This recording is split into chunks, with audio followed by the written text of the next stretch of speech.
All right, welcome to another edition of Mike Finds Things. I'm going to be doing another whole bunch of records I found recently. I think last time I teased that I bought a bunch of 78s. We'll be getting to that later in the video. I'm actually going to do the records that I found yesterday at an estate sale and at a thrift store I went to after the estate sale, which was an area I'm not usually running around, so I decided to try a couple thrift stores out that way. First, we're going to do a record I forgot to do last week. I didn't stick it in the stack because I was kind of still looking it up. This one's from 1963. This was from the estate sale from last week's video that I went to. This one is Max Ubalis, Rock Little Darlin', and there's really not a whole lot of this about this one online. This one's interesting because on Discogs, one person says they have it, 34 people say they're looking for it, and I can't find any that have actually sold. It's in really nice condition, plays well. It's an East LA Chicano rock record, and it was written by Richie Valens. This was done in '63, a few years after Richie Valens unfortunately passed away in the plane crash. And Max Ubalis was in the Romancers, which I guess was a really well-known East LA Chicano rock band back in the 1960s. So the people that collect that stuff, I guess, really want this record.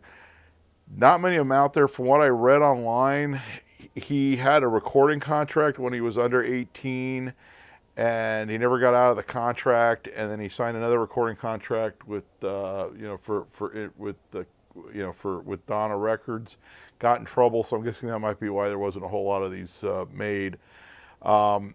I have no way to value it. It's an amazing record. In fact, there's someone put it on YouTube. So if you search for this record on YouTube, there's actually you can listen to it.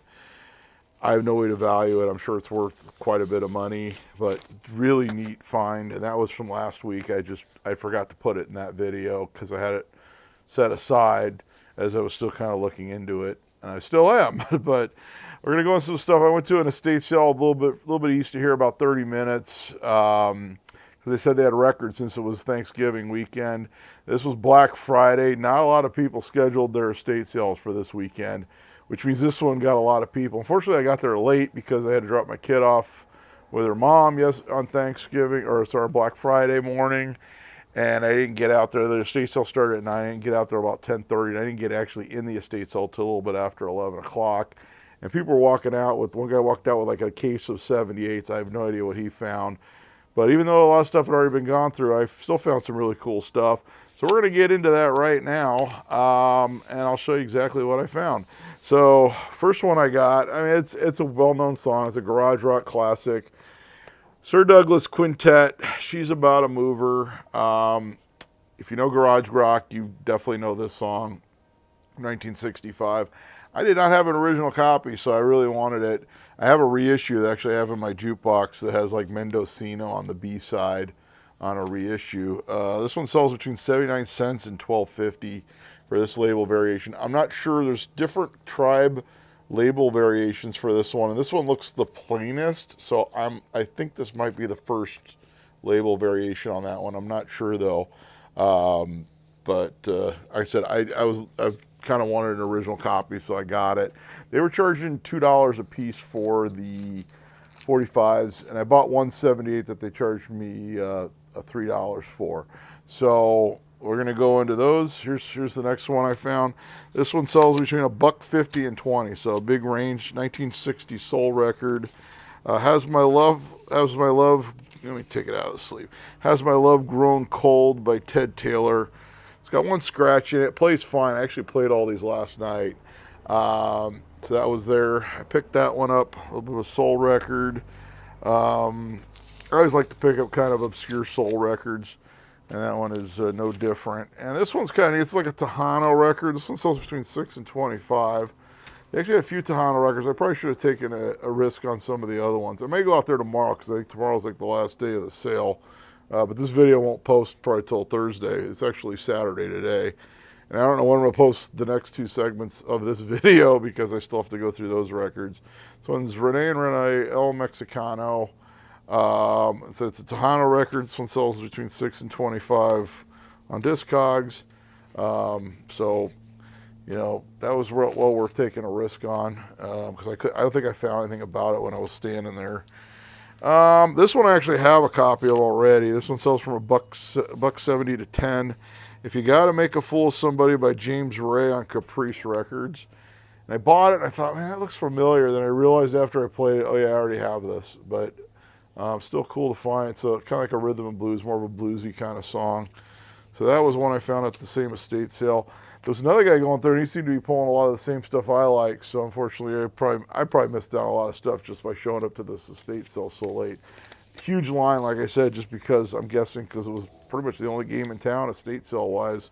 This one sells between 50 cents and 20.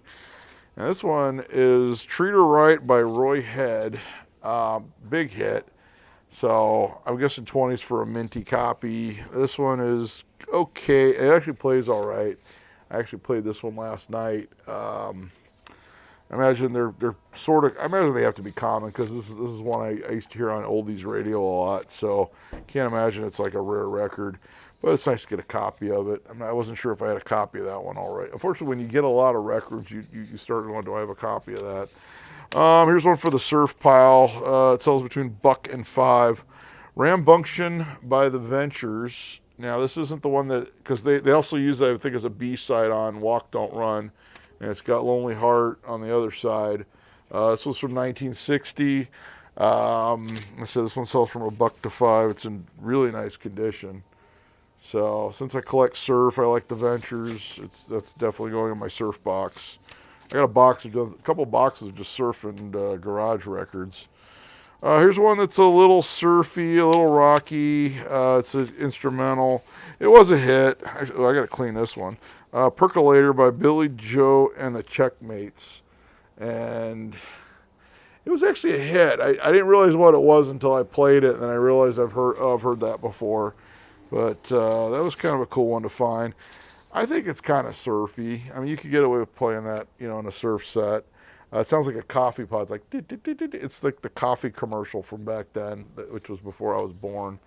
I do know that. This one I had another copy of too, but I bought it because this one looks like it's in really nice condition. This sells between, depending on which one you find on Discogs. On Discogs, people will add the record even though it was already on there, so there's like 2 listings for the same record.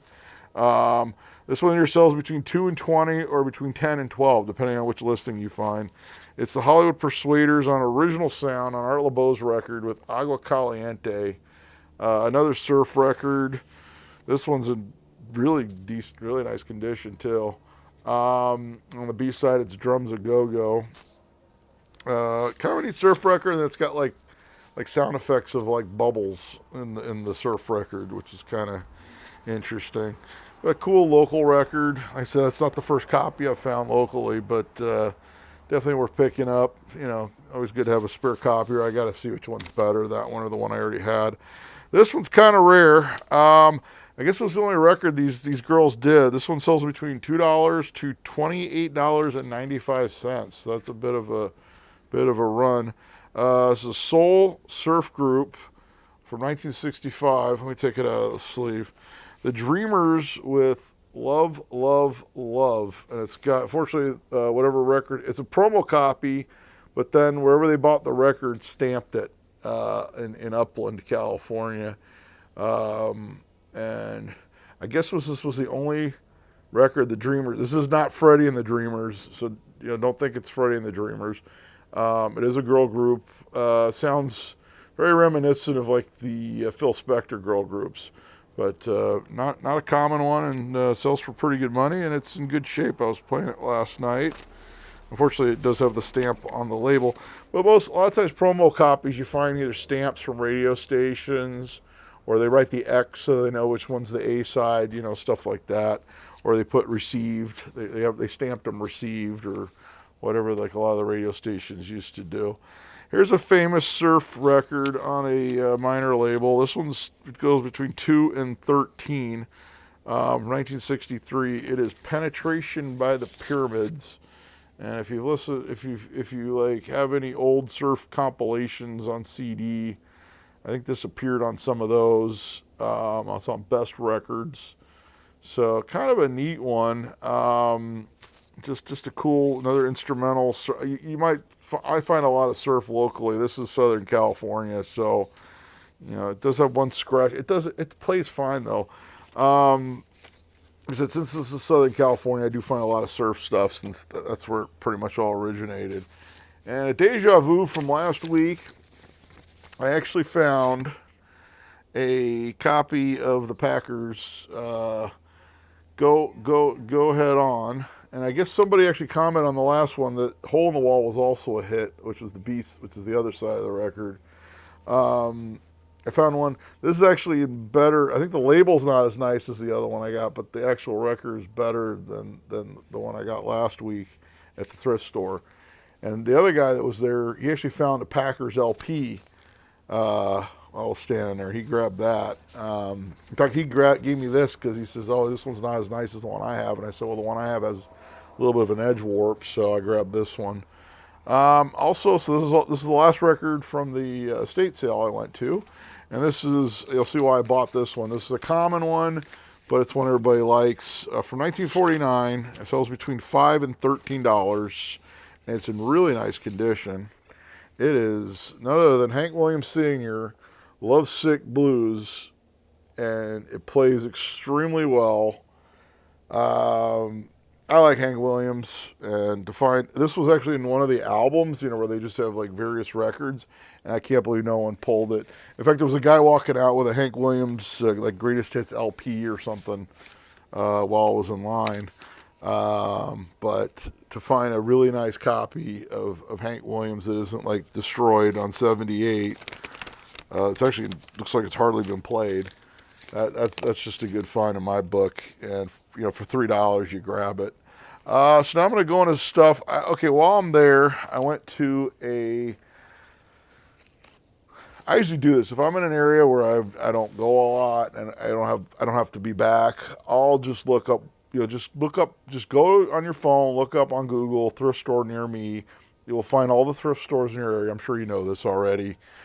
So I did that. And then the first one I went to, this is definitely a thrift store I'm going to revisit because they had 45s for a quarter, 78s for 75 cents, and I think LPs were like either 75 cents or 50 cents. I can't remember. So I got some 45s, not very many, and I got a bunch of 78s, including one that turned out to be something kind of special. So we're going to go into those right now. First one, I already have a copy of this, but it's chess label. It's like probably one of the most common chess labels you find. It's not Chuck Berry though. Over the Mountain, Across the Sea, Johnny and Joe. Great doo-wop classic. Sells between 75 cents and $13, so a bit of a stretch. I paid a quarter. It's in really nice condition. Plays extremely well. It might play better than the other one I have. But I'm a sucker for that old chess label stuff, even if it's like something that comes up a lot. This one goes for $1.50 to $8. This is a folk. I usually don't like buying folk stuff. I'm not that into folk, but I got Peter Sard. I guess this guy was from the UK. Peter Sarstezet. Where do you go, my lovely? I don't know. For a quarter, I took a chance on it. It actually goes for $1.50 to $8, and it's in really nice condition. But turned out on World Pacific Records. So I just took a little chance on it, and I said it's not something I'm really into, so I don't know what I'm going to do with it yet, because I don't know. I don't know if I should be putting like cheap records on Discogs and then having to deal with that. But this one's a copy of the old Roy Hamilton song, Jerry Fuller, Don't Let Go. This is the only one that's ever sold on Discogs, was $6.65. This is from 1964. The B-side is kind of dreary, but it's Roses Love Sunshine, but it sounds like a ripoff of Pledging My Love, the Johnny A song. Like the melody is the same as Pledging My Love, but it's not good. Like the Don't Let Go is the better side. It's a little bit of a rocky kind of version of Don't Let Go. I don't think it's as good as the original, but still kind of a cool find. For a quarter, you grab it. 25 cents. That's well worth it. Now let me show you the condition on it. You know, it's like I said, I don't think I've come across this one. I might have, I don't remember. It's got a little bit of dirt. I got to clean some of these too. But for 25 cents, yeah, you're going to snag that. And I will be revisiting that thrift store in the future, I'm certain. I don't know how often they adjust their stock. So over in the corner, like in the corner, they had like some 78s. So I went through them, and I'll show you exactly what I found.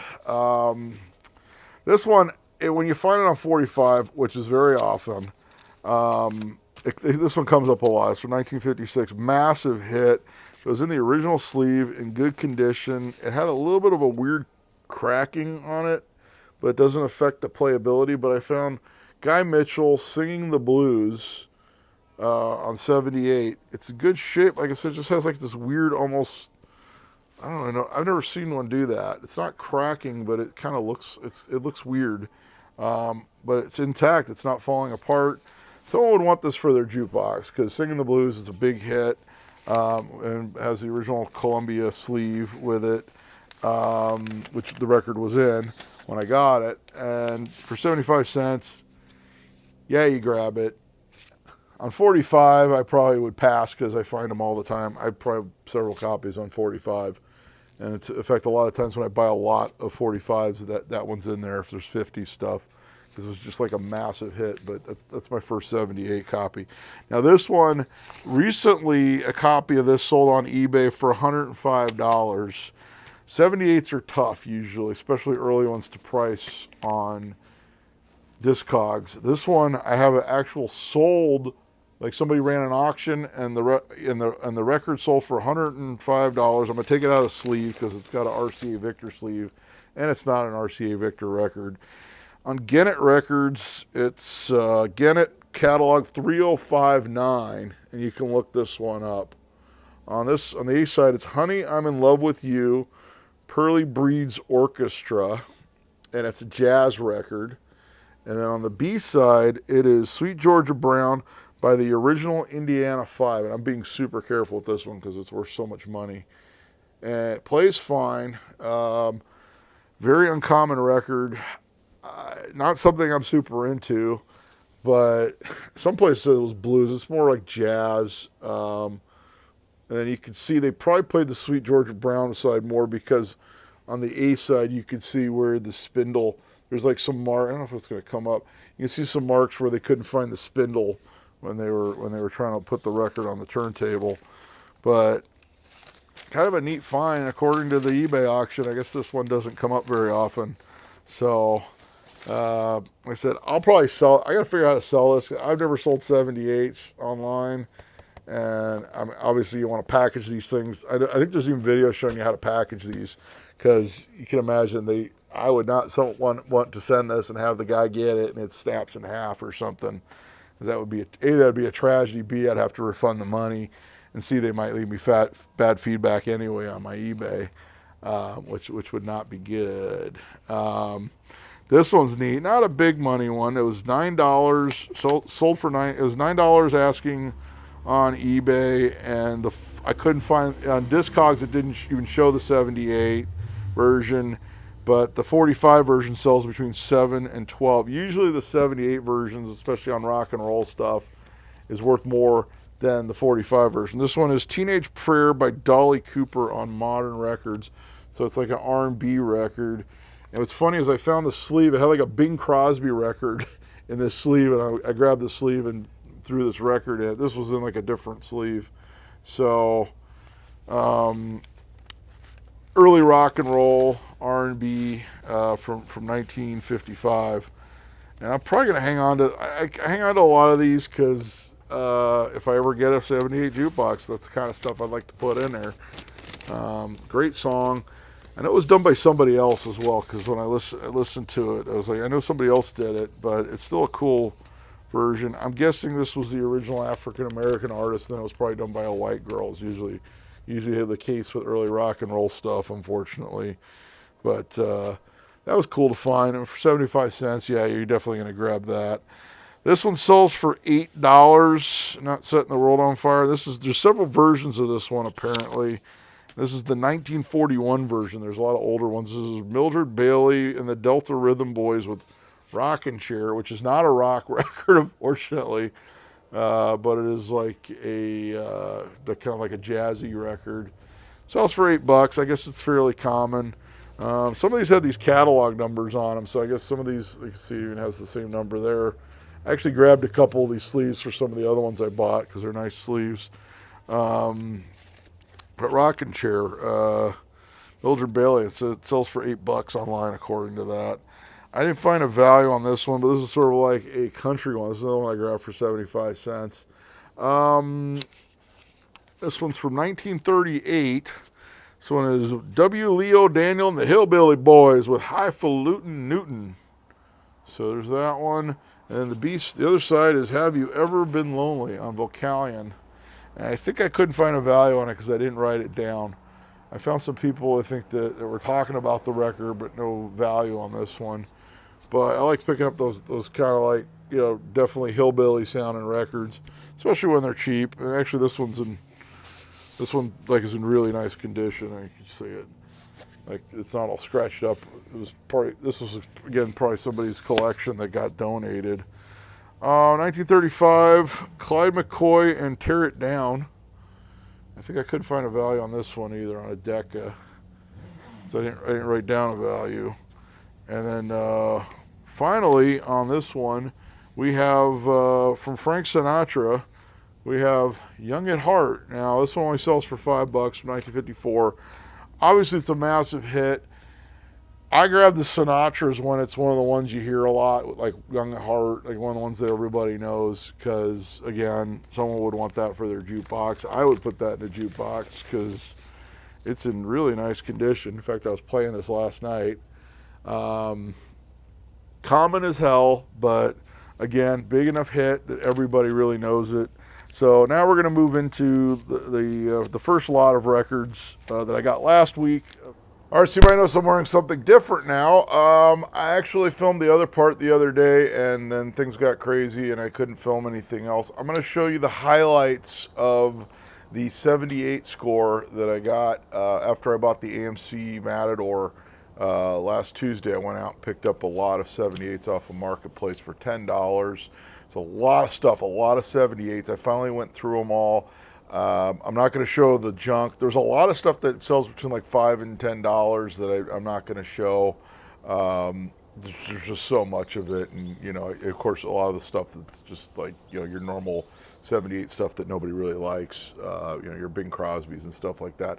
There is a lot of good stuff in there, and I got really lucky because I looked through like an Al Jolson album, and there was stuff that was not Al Jolson that was a lot better than finding an Al Jolson record. So there's some good stuff here. We're gonna go through this. I also have that other lot that I got for basically like $2 right by here. I haven't gone through all those yet, and that's 45s and 78s. No rock and roll, no soul. It's just like early 45s, but there is some valuable stuff in there. I'm going to wait till I have some other more rock and roll stuff to like package into like one video on that one. But let's go into the 78s right now, and we're almost getting through this. This one's Hilling Dixon, Don't Call My Name. It sells between $7 and $8 from 1953. Now, not a spectacular record, but one thing's interesting is check out this Moses Melody Shop sticker. I like finding these old record shop stickers. I'll get in there a little close. I like finding stuff like that. And I looked it up. It was from Little Rock, Arkansas, and I guess they were like the big, like hip record store in Little Rock, Arkansas. But I like finding those cool, details on some of these records. But that one does actually sell between $7 and $8. This was in, I think, one of the Al Jolson albums as well. And this one sells for $10, which I would have thought it would have been more. But it was number 4 on the R&B charts in 1949. It is Wynonie Harris with Drinking Wine, Spoodioli Drinking Wine. I think there's a few different versions of this out there. I think there was a couple of them done in the rock era by somebody else. I know I've got a 45 of that, of somebody else doing this song. But apparently this is the original version on King on a Shellac 78. It's in good shape. It needs to be cleaned. But that's a cool find. I'm going to hang on to that one because I like stuff. That's the stuff I like on 78. This one's a R&B jazz record from 1951. I could only find one copy online. The guy's asking $25 for, so who knows what he's getting. It's Tab Smith, Love is a Wonderful Thing on United. So that was in that $10 stash. So that was kind of a neat find. Here's a Fats Waller and his rhythm. This one is Who's Afraid of Love. This one's from 1937. I just saw asking prices on these of 14 to 17 on Victor. So probably not something crazy rare, but something that's a little bit. There's a lot of stuff that's in like that $5 to $15 price range, which on 78s, who knows. It's also harder to price 78s a lot of times because like people ask stupid money for some stuff. This was just more of an interesting find. This was an acetate. And the label was in here, but it's not the same song that's on here, but it says My Baby, which is the song on the acetate. But check out the label. It says Nothing But the Blues. So I'm guessing it came from a different record, somehow flipped in the sleeve. But it was done at Radio Recorders here in Los Angeles, down in Hollywood on Santa Monica Boulevard, and that building is still there. It's like a historic landmark. They actually have a sign up out front saying it was Radio Recorders, and a lot of big names going all the way up until I think the 70s recorded there. I actually was in the building years ago in the 80s. I went to go look at a jukebox that was for sale in there once, but did not buy it. But so I've actually been in that building. The building's still there. I think it's a production building or something now. It's not Radio Recorders anymore. But I just like finding cool stuff like that. Not necessarily anything that's valuable, but it is definitely a piece of history, especially a piece of local history here in Los Angeles area. This one's from 1937. I found asking of 12 to 25 on this one. This is Mesereau Blues in Disguise on Victor. So that was in that same stash. Let me see if I can get in there so the glare doesn't hit it. So I did find that in there. That one's in really nice condition. It says Swing Classic, so I don't think it's an original pressing because it says Swing Classic on it. This is one, I like Calloway, and I think his music kind of goes up to this day because he was in the Blues Brothers, because I think a lot of younger people know him from the Blues Brothers. This is one of his bigger hits. This sells between $30 and $43, and I'll take it's in a capital sleeve, so I can take it out of there. And it's Heidi Ho Man, Cab Calloway on a red label Columbia, but it's one of the red label Columbias that people actually get into because Cab Calloway always brings the party. He was a great front man. And this is one of his bigger hits. Obviously, someone would want that for a jukebox. And the record is in spectacular condition for a 78. I mean, you kind of see. So kind of cool. I also found a Cab Calloway in the other stash that I haven't done the video on yet. There's an earlier Cab Calloway on Vocalion. So that was fun to find. Like I said, I think he just endures to this day. And I think a lot of it has to do with his appearance in the Blues Brothers, because people know, most younger people, my age, give or take, probably more know him from that than his actual recordings from the older days. This is from 1945. It's a jump blues. On eBay, they're asking between $20 and $75, depending on which listing you find. It's Voo It by the Blues Woman on a jukebox label. So the actual record company's called Jukebox. This is a great record here. So again, that was in that stash as well. A couple of the sets, there was a bunch of sets in there. So I'm just going to show you two of the sets. One's worth more than the other. One of them's a lot more interesting than the other, which you'll see. First one is Louis Prima. I like Louis Prima. So it only sells for about $10 from 1946. I think most of the Louis Prima stuff people know is generally the stuff from the 50s, stuff he did with like Keely Smith, in that era. Play Pretty for the People. All the records are in there. Unfortunately, there's like some tape holding that together. But I like Louis Prima, so why not? I'll hang on to that. That's worth what I paid for the whole lot of records. Keep in mind, there's a lot more records than these. I'm just not showing you because we'll be here all day. And a couple of the early videos I did on records, people complained there was too much of the thrift store fodder in there. So I'm just not even going to show that stuff. Just know, anytime you buy a lot of records, there's going to be duds in there. And I'm just going to say that. There's going to be stuff that you see at thrift stores. This one I've seen online between $6.75 and $45. Those are Discogs prices, sold prices. This is the Brunswick Harlem Jazz 1930 set. And you can see that. It's got like Duke Ellington on it, Don Redman, Fletcher Henderson, and Louis Russell. So jazz from 1930, give or take. In fact, when you look at when they were recorded, they were 1929 to 1931, actually. This was put out in 1943. There was a musician strike, so then I guess record companies started doing a lot of reissues. So this was the case with this one. But what a neat one to find. I'll pull one of them out. It's got all the records in there. All the records of the set are there. This is Double Check Stomp, Duke Ellington and his orchestra. So, with Jolly Wog on the other side. But man, that's just a cool set to find, I think. Because usually when you find sets, it's usually something terrible, but not in that case. So that's pretty much what I have for this week's video. I'm hoping I can find some more stuff this weekend, so I have a video for next week. I was looking; there's not a lot of estate sales this weekend coming up again. Check out my other channel, which is my name, Mike Frankovich, and I've got hopefully I'll have a video. I have a Pomona swap meet video coming this weekend, but that's all car stuff. And I'll be working on. I just picked up the AMC Matador that I got that I bought last Tuesday. I just picked that up yesterday from that space, and I'm picking up another car out of there tomorrow. So I'm very busy this week. So I've got my car stuff, my record stuff, everything going on. But we've had some great comments on the channel. A lot of people are very knowledgeable on some of this music, and I mean, I do what I can. I think we have a great community we're kind of building here. So be sure to like, subscribe, tell me what your favorite record was I found, I suppose. And until next time, I'll be seeing you.